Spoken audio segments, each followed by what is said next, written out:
پابندی تو اس پر لگتی ہیں جو غیر قانونی غیر آئینی کام کرے،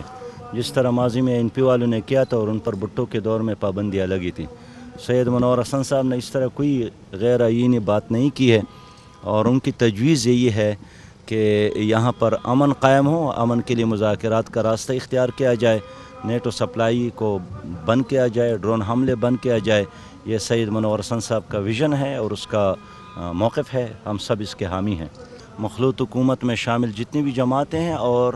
اس سے باہر بھی بہت سارے ایسی جماعتیں ہیں جو ہمارے اس موقف کے حامی ہیں، اور 20 تاریخ کے بعد ہم دوبارہ مشاورت کریں گے تمام منتخب لوگوں سے، اور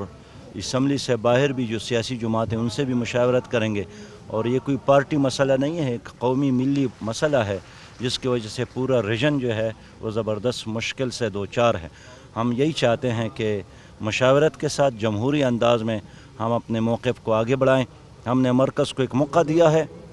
لیکن اگر وہ یہ کام نہیں کر سکے تو خیبر پختونخوا کے عوام اور حکومت مل کر انشاءاللہ تعالی اس کے لیے عملی اقدامات کریں گے۔